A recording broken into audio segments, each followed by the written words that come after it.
The year is 44 BC. The city of Rome is at the center of a large, growing empire. At this time, Rome is a republic, a government run by elected representatives. In Rome, there lives a powerful general named Julius Caesar. As our play begins, Caesar is returning after a victory against a bitter rival. Banners wave, crowds cheer, but not everyone loves the great leader. Some believe he's become too popular and too powerful. Go home, people. This isn't a holiday. You, what's your profession? Why aren't you at work today? I'm a cobbler, a mender of souls. I'm here to get people on their feet and get myself more business, and of course to celebrate Caesar's triumph. You don't know what you're cheering for. Go home. The cobbler and the crowd are driven away. Flavius and Marius tear down the banners. But later, there is no shortage of fans when Caesar arrives to address the public. With him are his trusted advisor, Mark Antony, and two other friends, Cassius and Julius. Crowds cheer the mighty Caesar, but then someone shouts a warning. Yay! Yay! Caesar, beware the Ides of March. Caesar! The Ides of March means March 15th. What man is that? He's a soothsayer, a man who predicts the future. Let me see his face. Sir, come look through the crowd. Look upon Caesar. What did you say to me? Beware the Ides of March. He's just a dreamer. Let's go. Caesar moves on to the next mountain. Yay. Brutus and Cassius stay behind and talk. They hear cheering and applause. What do you think that noise is about? I bet the people are making Caesar their king. Do I sense that you would be unhappy if Caesar were king? Well, he's my friend, but I don't think he should be king. Rome should be a republic, not Caesar's kingdom. To hear a second round of cheers and applause. I agree.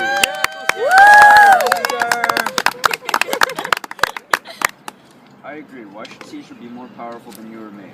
I was born free as Caesar, so were you. We will both have fed as well as we can, both endure the winter's cold as well as he. But now he has become larger than life. And we are supposed to bow to him? What choice do we have? For the third time, cheers and applause sound in the distance. Caesar must be stopped. I'll think about what you said. Caesar is approaching. Stop Casca as he passes by. He'll tell us why they're here. Yeah. Brutus grabs Casca as he passes by. What happened over there, Casca? They offered Caesar the crown 3 times, and 3 times he turned it down. Who offered the crown? It was Antony. The citizens loved Caesar and cheered for him each time he refused the crown.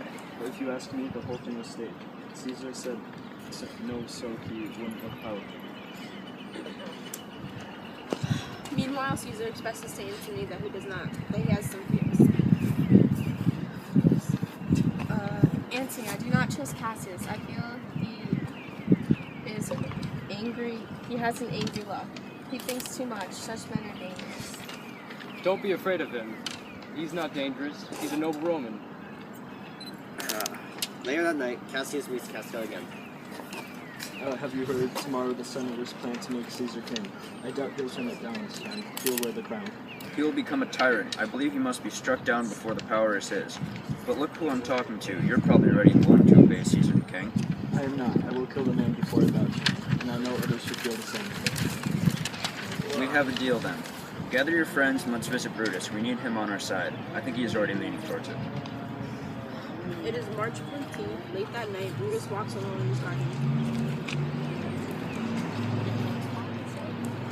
Ever since I spoke to Cassius, I haven't slept. The only way Caesar can be stopped is by death.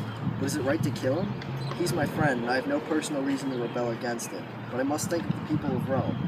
Power will corrupt Caesar, and he will become tyrant. There is a knock at his door. It's Cassius and Casca, along with several other conspirators, including Casca. I hope it isn't too late to stop by. Not at all. I'm awake, tormented by what must be done. Give me your hands. Let's make a pact. The conspirators stack his hands one by one. Is Caesar the only one who must die? No, Mark Antony, his right-hand man, cannot outlive Caesar. Let Antony and Caesar fall together. If we kill Antony, we will seem too bloodthirsty. We act for the good of all. There's no reason to kill Antony. I'll go along with that, but I do fear Antony. More importantly, how will we do this to you? It's doubtful that Caesar will step outside his house in the Ides of March after the soothsayer's warning. Caesar has grown suspicious lately. I know what to do. I'll convince him to go to the Capitol. Alright, we'll meet there at 8 and do our terrible work. Meanwhile, at Caesar's house, his wife, Calpurnia, wakes up after a nightmare. Caesar, they'll murder you today. You can't leave this house. Listen to my dream. Caesar listens intently but doesn't want to be afraid. I've never been a coward. I won't start now. Cowards die many times before their death. The villain never tastes of death but once. Tell them it's fear that keeps you home. I beg you. Alright, I will stay, but only for you. Good morning. I've come to bring you to the Capitol. I'm not going to stay. My wife had a terrible dream. I dreamt that Caesar's statue was bleeding and many Romans washed their hands in blood. She sees this dream as an omen of evil and has begged me to stay home. But you've misinterpreted the dream. It is a wonderful vision of Rome receiving a new life from you as a leader. Caesar is flattered by Decius' words. You may be right. The senators plan to give you the crown today. If you don't come, they might change their mind. They might say that you are afraid. You make Calpurnia's fear seem foolish. I'm ashamed I agreed with her. I will go. Caesar, Antony, all the conspirators, and the soothsayer walk toward the Capitol. When he sees the soothsayer, Caesar tells him his predictions and most of them. The Ides of March have come. But they are not gone. Beware. Caesar and the conspirators enter the Capitol. The conspirators move closer to Caesar. One of them draws Antony from the wind. Suddenly, the conspirators surround Caesar. Each raises his dagger and plunges it into Caesar's body. Now Caesar looks up to see his friend. Et tu, Brute? Et tu, Brute is Latin for and you two. The crown is black guys. Liberty, freedom, tyranny is dead. Running cry it in the streets. He was too ambitious and he has paid the price. Where is Antony? He ran to his house and shot.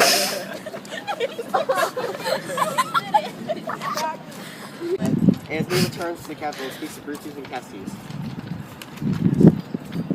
Welcome, Antony. I know we seem cruel, but we have Rome's best interest at heart. We seem cool. I don't doubt your wisdom. If you say Caesar was dangerous, you must be right. I just asked that I be able to speak at his funeral. Of course. Brutus, can I have a word with you? Don't let him speak. He'll poison the public against us. I will speak first and explain why we did what we did. Distraught, the people of Rome gather at Caesar's funeral, looking for answers to why their leader was murdered. Romans, you must listen and let me explain our cause, for our cause was just. We killed Caesar for you, for Rome. His ambition would have gotten the better of him, and we saved you from that. Understand, not that I love Caesar less, but I love Rome more. People are satisfied by what Brutus says. Next, Antony speaks. Friends, Romans, countrymen, lend me your ears. I come to bury Caesar, not to praise him. He was my friend, faithful, and just to me. But Brutus says he was ambitious, and Brutus is an honorable man. When the poor have cried, Caesar has wept. Ambition requires more strength than that. Yet Brutus says he was ambitious, and Brutus is an honorable man. You all did see that. I thrice presented him with the kingly crown, which he did thrice refuse. Was this ambition? Yet Brutus says he was ambitious, and he is an honorable man. Bear with me. My heart is in the coffin there with Caesar, and I must pause till they come back to me. He's right. Caesar would not take the crown, so he certainly wasn't ambitious. Caesar has been wronged. Look at Antony. His eyes are red as fire with weeping. I found Caesar's will in his closet, but I won't read it to you. It would anger you too much, and I can't do that to noble Brutus. Brutus was a traitor, not a nobleman. Read the will.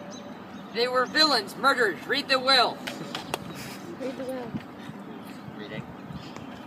He leaves his money to the Roman citizens. He also left you all of his parks and gardens to use. This was a great man. We must avenge Caesar's death. Let's burn down the conspirators' houses. The citizens leave in the angry, uncontrollable mob. Cassius and Brutus flee Rome.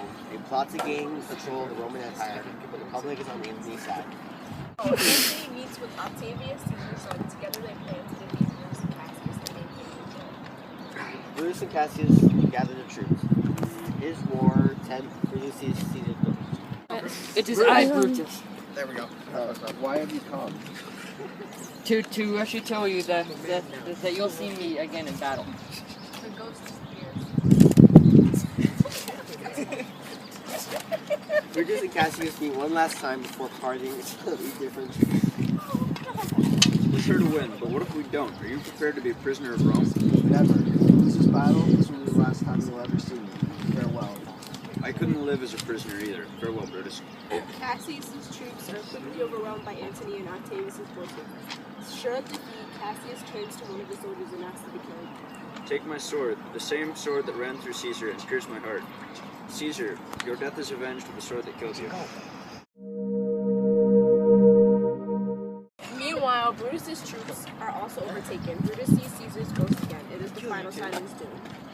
We are finished. Take my sword and I'll run into it. Caesar. Caesar it's rest in over. peace now. After the battle, Octavius and Antony find Brutus' body. Brutus became my enemy, but he was a noble man. All the conspirators, except Brutus, were envied Caesar. Brutus did what he thought was for the common good. We will give him a burial of an honored soldier. Let us call our armies from the field and leave here to enjoy our victory.